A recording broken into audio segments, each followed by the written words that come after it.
नमस्कार दर्शकों, मैं हूं आपके साथ अनिका आर्यन। हिंद किसान में आप सभी का स्वागत है। और किसान संवाद की इस स्पेशल श्रृंखला में हमारे साथ योगेंद्र यादव जी जुड़ गए हैं। योगेंद्र यादव जी लगातार किसान आंदोलन पर अपनी पैनी नजर बनाए हुए हैं, उसमें लगातार हिस्सा ले रहे हैं, किसानों के बीच हैं और जितनी भी अभी तक बैठकें हुई हैं, हाँ ना का जो दौर चला है, उससे बहुत ही बेहतर तरीके से वाकिफ हैं। उन सभी फैसलों में उनका हिस्सा रहा है। आइए समझते हैं जो हाल ही में, जो तुरंत अभी कृषि मंत्री नरेंद्र सिंह तोमर जी ने जो एक प्रेस कॉन्फ्रेंस की डीमिस्टिफाई करने के लिए, जो इस वक्त गतिरोध बना हुआ है, सरकार ने अपनी तरफ से प्रस्ताव भेजा, किसानों ने बोला कि ये हमें नामंजूर है क्योंकि अब हम इस स्थिति में आ गए हैं कि हमें ये कानून हर तरीके से वापस चाहिए, रोल बैक करना है, हम इसमें संशोधन के लिए तैयार नहीं है।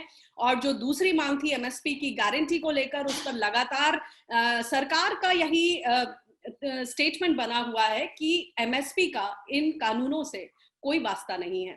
योगेंद्र जी, आपका स्वागत है इस किसान संवाद में। सबसे पहले आपसे ये प्रतिक्रिया लेना चाहूंगी कि जो अभी एक बार फिर से नरेंद्र सिंह तोमर जी ने जो प्रेस कॉन्फ्रेंस की, उसका आपको क्या मकसद लगा? क्योंकि जो बातें उन्होंने सामने रखी सिलसिलेवार तरीके से, ये वही बातें थी, अगर मैं वो शब्द यूज करूं तो एक रट्टू तोते की तरह जो बातें सामने रखी जाती हैं, वही उसका जवाब बार बार वही जवाब इस बार फिर से प्रेस कॉन्फ्रेंस में मिला। सच कहूं तो अनिका जी, मुझे तो समझ ही नहीं आया कि प्रेस कॉन्फ्रेंस हुई क्यों। क्योंकि इसमें सरकार ने जो बातें मुंह जबानी 5 तारीख को कही थी, जो बातें कल इस प्रस्ताव के अंदर लिख के इन्होंने हमें भेजी हैं, एग्जैक्टली वही बातें दोहराई गई। उसके अलावा वो सारी बातें जो मेरे ख्याल लगता है कि बीजेपी के हर मिनिस्टर को एक पेज का नोट दे दिया जाता है कि जब भी तुम बोलोगे ये बातें तो जरूर बोलनी है। नीम कोटेड यूरिया, अब वो सुन सुन के मेरे कान नीम कोटेड हो गए। कितनी बार मैं सुन चुका हूं उस बात को। फिर वही किसान सम्मान निधि, जिनका कोई लेना देना नहीं है इस सब चीजों से, वही यूपीए सरकार, वही एनडीए सरकार। अरे भाई, आप अपनी कुश्ती बाहर करके आ जाओ ना, हमारे को क्यों तंग कर रहे हो? तो ये सब तो इसमें था नहीं। और अनेक छोटे बड़े झूठ जो लगातार, वैसे तोमर जी थोड़ा संयत आदमी है, असंयत भाषा नहीं बोलते हैं, लेकिन वो थोड़ा सस्ते में कुछ झूठ चला गए। जैसे बोला उन्होंने, आपने पता नहीं नोटिस किया कि नहीं, कि इस कोविड महामारी के दौरान माननीय नरेंद्र मोदी जी की दूरदर्शिता के कारण किसानों ने इतना अच्छा उत्पादन किया।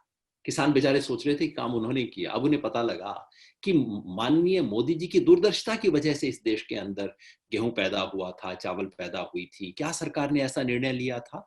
वो समय जबकि किसानों की फसल मंडी में नहीं जा पा रही थी, बर्बाद हुई, जिसके लिए उन्हें हर्जाना भी नहीं मिला। खैर छोड़िए, साथ में ये कह गए कि इस निर्णयों का, जैसा कि आप जानते हैं, पूरे देश में इन 3 कानूनों का स्वागत हुआ। अब अनिका जी, आप पत्रकार हैं, आपको पता नहीं लगा तो आपका दोष है। पूरे देश में इनका स्वागत हुआ। वो ये भी कह गए, सस्ते में जो सरकार जाते हैं ना बातों को, उधर गोयल जी इस शर्मो लिहाज से थोड़ा ऊपर रहते हैं, तो वो कह गए कि इनका एपीएमसी पर कोई किसी किस्म का असर नहीं होगा। अरे, जो आपके समर्थन में बोल रहे हैं वो कह रहे हैं कि इससे एपीएमसी को कंपटीशन मिलेगा, एपीएमसी इससे कंपटीशन के कारण एपीएमसी बदलेगी। तो आप कह रहे हैं कि एपीएमसी पे कोई असर नहीं होगा।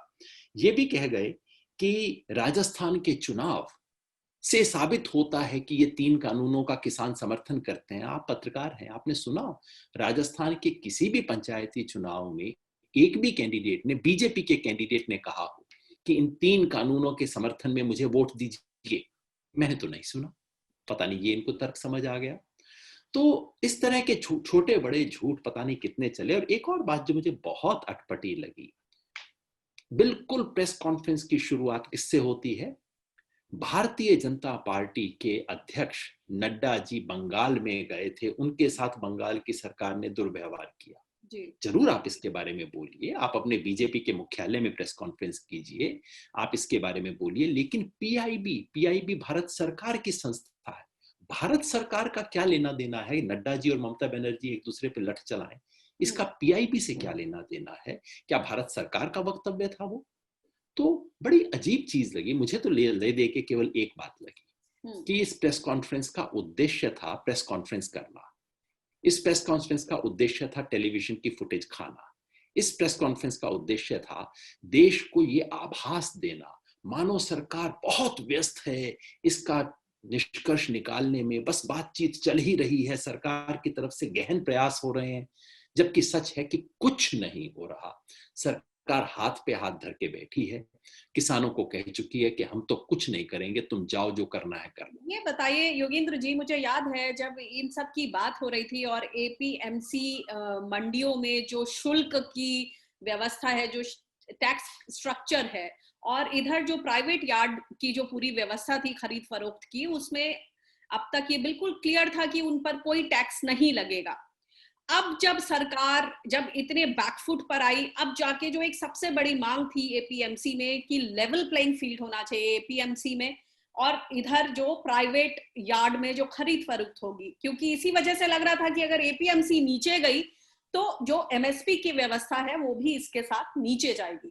उस वक्त जब नरेंद्र सिंह तोमर जी से इस पर प्रश्न किया गया था तो उन्होंने बहुत ही साफ शब्दों में बोला था कि इसमें दिक्कत तो होगी, मगर ये राज्य सरकार के सोचने का विषय है। अगर वो चाहे तो अपने आप इस टैक्स को कम भी कर सकते हैं, मगर उससे ये बिल्कुल क्लियर था कि सरकार बिल्कुल अड़िग है और वो प्राइवेट ट्रेडर्स की जो पूरी व्यवस्था है खरीद फरोख्त की, उसमें कोई बदलाव नहीं करने वाली है। अब जब सरकार का ये स्टेटमेंट, ताजा स्टेटमेंट सामने आया है कि हम तो अब ये करने को तैयार हैं, तो आपको क्या लगता है कि ये तो और भयावह स्थिति है कि इतना ज्यादा आंदोलन करना पड़ा, सड़क पर इतने दिनों से रहना पड़ा, तब जाके उनका ये स्टेटमेंट और तब जाके ये अंदर से अवेकनिंग सामने आई कि ये स्टेटमेंट बदला है और वो इस पर ध्यान देने को तैयार है? अनिका जी, अब भी इतना नहीं बदला है। ये मेरे हाथ में पड़ा है वो स्टेटमेंट जो सरकार कहती है। क्या कहती है? अधिनियम को संशोधित करके प्रावधान किया जा सकता है कि राज्य सरकार निजी मंडियों के रजिस्ट्रेशन की व्यवस्था लागू कर सके, साथ ही ऐसी मंडियों से राज्य सरकार एपीएमसी मंडियों में लागू शेष शुल्क की दर निर्धारित कर सकेगी। यानी कि फिर मामला राज्य सरकार पे छोड़ दिया गया है। ये नहीं है प्रावधान। सारी समस्या क्या थी कि सरकारी मंडी में टैक्स होगा, प्राइवेट मंडी में टैक्स नहीं होगा, प्राइवेट मंडी आगे चलेगी। तो अगर ये होता, अगर इन्होंने ये संशोधन प्रस्तावित किया होता कि दोनों में बराबर टैक्स लगेगा, तो एक बात होती। टीवी पे यही बोल रहे हैं, लेकिन जो प्रस्ताव है वो कहता है राज्य सरकार यदि चाहे तो ऐसा कर सकेगी। नोटिस लें कि एक तरफ है लगेगा और एक तरफ है लगा सकती है, और जिम्मा राज्य सरकार के कंधों पर डाला गया है। जी, अपनी बात आगे। बाकायदा। तो ये जो है हाथी के दांत खाने के और दिखाने के और, ये खाने के दांत हैं, दिखाने वाले प्रेस कॉन्फ्रेंस के दांत हैं। तो उसके बारे में पता होना चाहिए। इस तरह की तमाम ऐसी बातें इन्होंने की मंत्रियों ने, जो कि अनर्गल थी, जो कि दरअसल सही नहीं थी। और लब्बो-लुआब क्या है? लब्बो-लुआब ये है कि ले दे के ये कह रहे हैं कि भैया रिपील तो नहीं करेंगे। क्या कहते हैं कि इनकी तरफ से कोई संशोधन का प्रस्ताव नहीं आया। जी, अरे भाई, एक और बात हम सामने संशोधन, आई जिसको हम एक बार फिर से अंडरलाइन करना चाहूंगी कि नरेंद्र सिंह तोमर जी ने बोला कि यूनियंस की तरफ से कोई प्रस्ताव नहीं आया, तब जाकर हमने सिलसिलेवार तरीके से अपने ये पॉइंट्स बनाए, विचार किया और अपने प्रस्ताव भेजे। लेकिन ये मैं बताना चाहती हूँ कि 5 जून से, जब से ये कृषि कानून लागू हुए हैं, तब से किसान सड़क पर हैं, अपने अपनी तरफ से ज्ञापन दे रहे हैं। ये अलग बात है कि उन्होंने दिल्ली के बॉर्डर्स का घेराव नहीं किया, अपनी अपनी जगह, अपने अपने राज्यों पर उन्होंने अपनी अपनी बात सामने रखने की कोशिश की हर तरीके से। जी योगेंद्र जी, अपनी बात आगे रखें। जो ये उनका जैसा आपने बताया, जी, ये बिल्कुल गलत है कहना कि हमारी तरफ से ऑब्जेक्शंस इनको पिन पॉइंटेड नहीं मिले। पहली बात, आपने ठीक बताया, पता नहीं कितने मेमोरेंडम हम भेज चुके हैं। चलिए वो छोड़िए। दिल्ली आने से पहले जो बातचीत का राउंड पंजाब के किसानों के साथ हुआ था, उसमें माननीय राज्यपाल जी ने हाथ से एक नोट बना के मंत्री के पास भेजा था। हमारे पास उसकी कॉपी है, लिखित नोट है कि क्या समस्या है। और जो बातचीत हुई उसमें एक ड्राफ्ट नोट, अभी जो उसके बाद बातचीत हुई है 5 तारीख वाली, 3 तारीख वाली, उसमें एक ड्राफ्ट नोट भी था, फाइनल नहीं था। लेकिन सिलसिलेवार हमारी तरफ से राज्यपाल जी ने, कविता कुरुगंती जी ने, दूसरे साथियों ने ऑब्जेक्शंस लिस्ट किए, ये ऑब्जेक्शंस हैं। अब सरकार कहती है लेकिन आपने संशोधन का प्रस्ताव नहीं दिया। भाई क्यों देंगे? हमने तो स्पष्टतः लिखा है कि इन कारणों की वजह से ये कानून हमें खारिज करवाने हैं, हमें संशोधन नहीं करवाना। उसके बाद मासूमियत से कहना कि ये देखिए इन्होंने तो संशोधन का प्रस्ताव नहीं दिया, ये कैसी तिकड़म है भाई? हम तो बिल्कुल स्पष्ट कह रहे हैं। हमने पूछा यस और नो कि आप साफ बता दीजिए आपको ये कानून खारिज करने हैं या नहीं करने हैं। हमारे लिए ये नॉन नेगोशिएबल है। जी, बाकी बिल्कुल चीजों पे चर्चा क्लैरिटी हो से ये सकती है। बात सामने रखी गई है, नॉन नेगोशिएबल है। एक और बात जो मैंने नोटिस की, जो मुझे लगा कि झूठ है, आप उस पर रोशनी डालें, कि कहा गया कि एपीएमसी प्रभावित होगी नए 3 कृषि कानूनों से, और जो पहला कानून है खास तौर से, लेकिन वो कह रहे हैं जो टैक्स लगता था वो तो ट्रेड पर जो भी खरीद फरोख्त होती थी तो व्यापारी उसे किसान से वसूलता था, इसलिए बेचारे किसान को हम बचा रहे हैं। जो एपीएमसी में जो सड़ा गला तंत्र हो गया था उससे दूर करने की कोशिश कर रहे हैं। तो एक तरफ ये स्टेटमेंट, और दूसरी तरफ अब जब इतना दबाव बना हुआ है तो बोला जा रहा है हाँ हम एपीएमसी की व्यवस्था भी कायम रखेंगे, उसके लिए जो जरूरी चीजें हैं टैक्स स्ट्रक्चर और मंडी शुल्क, वो ही स्थिति व्यवस्था हम प्राइवेट ट्रेडर्स के लिए भी कर सकते हैं, जैसे कि आपने समझाया। तो ये जो किसान को बेचारा बताया गया है, ये कितना सच है? ये कहना गलत है कि ये टैक्स किसान से लिया जाता है, ये बात सच नहीं है। कम से कम हरियाणा पंजाब के बारे में मैं जानता हूँ, पूरे देश के बारे में नहीं जानता, क्योंकि अलग अलग देश के अलग अलग प्रोविजन हुआ करते थे एपीएमसी के अंदर, देश के राज्यों के। कुल मिला के ये सारा मामला किसान बेचारा, उसको बिचौलिए हम बचाएंगे। और देखिए कितना मूर्ख किसान है कि अपने को बचाने वालों के खिलाफ आके नारे लगा रहा है। लाखों किसान कितने मूर्ख होंगे कि वो आके अपने को बचाने वाले लोगों के खिलाफ नारे लगा रहे हैं। कोई बात बनती है? कोई तुक है इस सब चीज के अंदर? देखिए, किसान के साथ शोषण हुआ है, इसमें कोई शक नहीं है। बिचौलियों ने भी किसान का शोषण किया है और वो बिचौलिए बिल्कुल आदर्श नहीं है, मेरे मन में इसके बारे में कोई संदेह नहीं है। लेकिन जो नई व्यवस्था, सवाल ये नहीं है कि बिचौलियों ने शोषण किया कि नहीं किया, कर रहे हैं कि नहीं। प्रश्न ये है कि क्या नई व्यवस्था उनको इन बिचौलियों से मुक्ति दिलाएगी, क्या स्थिति बेहतर होगी। हमारा कहना है कि सरकार के कानून में बाकायदा थर्ड पार्टी का जिक्र है, यानी कि बिचौलिए का प्रोविजन इसमें भी है। अंबानी अडानी आके सीधे किसानों से नहीं खरीदेंगे कुछ भी, वो भी अपने बिचौलिए बनाएंगे। बस ये वाले बिचौलिए थोड़ी टाई सी लगा के आएंगे, अपने आप को रिलेशंस एग्जीक्यूटिव, ये शब्द नाम आजकल मैं चलते हैं एक ना, बार इस रिलेशंस पॉइंट को अलाउ मी, मैं फिर से अंडरलाइन करना चाहती हूँ, ये बहुत ही सही बात सामने आई है इस चर्चा के दौरान, कि जो अडानी और अंबानी है जो बोल रहे हैं कि सीधे खरीद करेंगे, तो आप ये उम्मीद नहीं कर सकते दर्शकों, और जो हमारे खासतौर से शहरों में रहने वाले जो हमारे दोस्त हैं, जो लोग हैं, उनको ये समझना जरूरी है कि जो खेत है वहां पर अडानी अंबानी सीधे नहीं आएंगे, वो भी उनके भी बीच में रिलेशन ऑफिसर होंगे, जिनकी टर्मिनोलॉजी या बोलने का तरीका या कपड़े पहनने का तरीका अलग होगा, मगर क्या वो एक बीच का जो बिचौलिया, जो शब्द इस्तेमाल किया गया मंडियों में, क्या उससे वो कहीं फर्क होगा? उसी का जवाब देते हुए योगेंद्र यादव जी साफ तौर पर कड़े शब्दों में और बहुत ही साफ गोई से ये बात पेश कर रहे हैं। जी, इनफैक्ट मेरा तो मानना है कि अब डबल बिचौलिए होंगे। एक छोटा बिचौलिया होगा, जैसे मैंने कहा, थोड़ा सा टाई लगा के, जो गांव का बच्चा किसी तरह टाई वाई बांध के खड़ा हो जाता है, जी मैं रिलेशंस एग्जीक्यूटिव हूँ, एक तो वो हो जाएगा। दूसरा, उसके ऊपर सुपर बिचौलिया, अबानी अडानी अंबानी, इनकी कंपनी वो खाली बैठेगी, वो अपना आज बिचौलिया 2.5% लेता है, इनका छोटा बिचौलिया 1-1.5% लेगा, बड़ा बिचौलिया 5% लेगा अपना। तो बिचौलिया कहीं नहीं जाने वाला, बिचौलिए का नाम बदल जाएगा। हाँ, आज है कि बिचौलिए के तख्त पे आप जाके बैठ जाते हैं, एजेंट के, उससे थोड़ी कहासुनी भी हो जाती है, थोड़ा संबंध भी होता है, कहासुनी भी होती है, शोषण भी होता है। इसके बाद क्या होगा? आप फोन उठाएंगे, आपकी कॉल बहुत महत्वपूर्ण है, आप कृपया इंतजार कीजिए।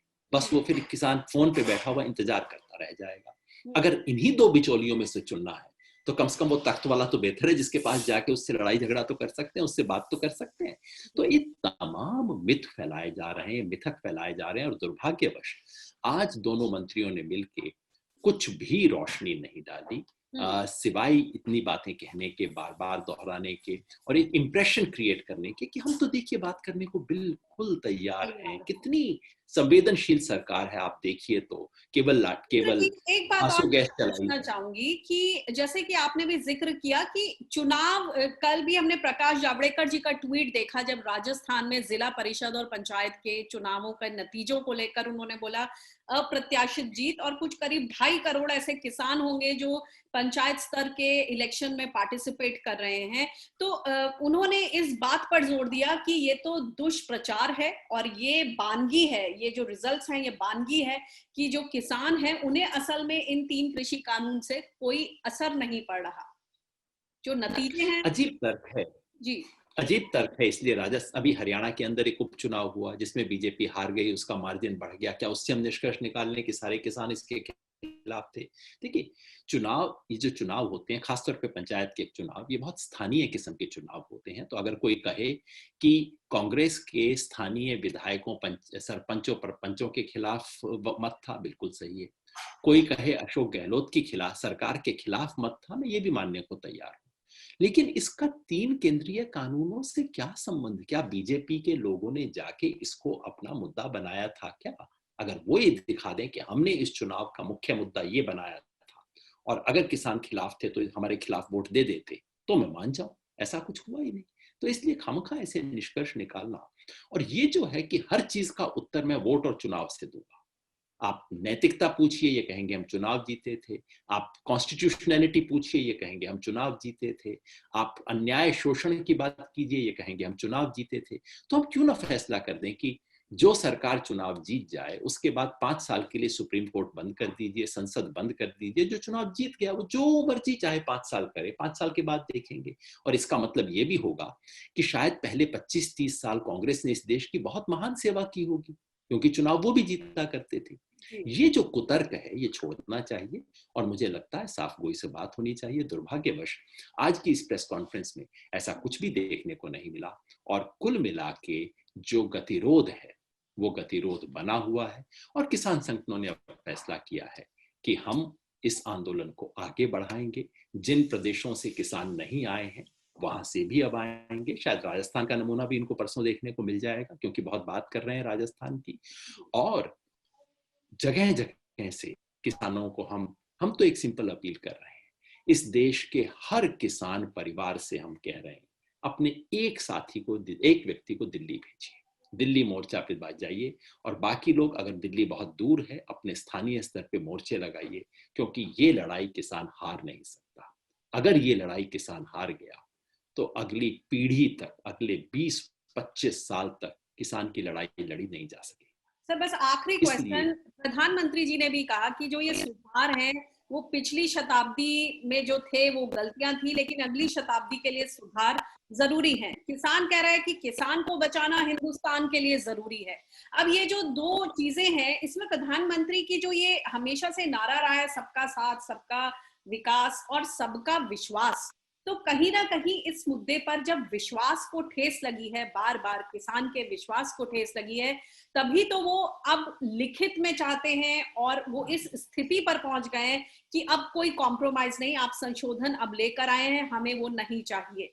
तो ये जो विश्वास की जो विश्वास का पिटारा है वो अब कब ठीक होगा, और आगे आप क्या देख रहे हैं आप किसानों की तरफ से, क्योंकि सरकार ने तो गेंद किसानों के पाले में डाल दी है कि अब उनकी तरफ से कुछ प्रस्ताव आएगा तो हम तो खुले मन से बात करने के लिए तैयार हैं। आप कैसे देखते हैं ये विश्वास के मैं साथ? समझता हूँ इस प्रेस कॉन्फ्रेंस का उद्देश्य ही ये था, बॉल को किसानों की पाले में डाल देना, कि भाई उन्हें कुछ करना है। जबकि हकीकत ये है कि उनके प्रपोजल को रिजेक्ट कर दिया गया है, और अगर इसके बाद सरकार कोई नया प्रपोजल लेके नहीं आती तो इसके बाद और कोई बातचीत की गुंजाइश ही नहीं है, ये अपने आप खत्म हो जाता है। तो यही उद्देश्य था। रही बात प्रधानमंत्री की, मुझे कई बार उनकी बातें सुन के लगता है कि 21वीं सदी में इस देश में शायद किसान के लिए कोई जगह बची नहीं है, वो ऐसा मानते हैं। इन वार्ताओं से ज्यादा, अनिका जी, मुझे लगता है, कल मैंने कहा, इस देश में जो वार्ता की जरूरत है वो किसानों और कृषि मंत्री के बीच में नहीं है, वो प्रधानमंत्री और नरेंद्र मोदी के बीच में वार्ता की बहुत सख्त जरूरत है। बंद कमरा करके आईने के सामने नरेंद्र मोदी अपने आप से पूछें, भाई क्या तुम्हारा अहंकार बड़ा है या कि करोड़ों किसानों की पीड़ा? जिस ये वार्ता सफल हो जाएगी ना, उस दिन बाकी सब वार्ताएं 1-1 मिनट में हो जाएंगी। आज इतना बड़ा सवाल सिर्फ एक व्यक्ति के अहम और अहंकार की वजह से अटका हुआ है, वो कब सुलझेगा, ये सवाल आज देश के सामने। जी, बहुत बहुत शुक्रिया योगेंद्र जी इस चर्चा में हमारे साथ शामिल होने के लिए। और हमने ये कोशिश की तुरंत इस प्रेस कॉन्फ्रेंस के बाद कि वो जो छोटी छोटी बारीकियां हैं, जो कुछ झूठ हैं, उनको हम सामने रखें, ताकि जाने अनजाने में अगर कहीं ना कहीं कुछ वो गैप्स रह गए हैं तो उनको पाटा जा सके। बहुत बहुत शुक्रिया इस चर्चा में शामिल होने के लिए, संवाद में शामिल होने के लिए।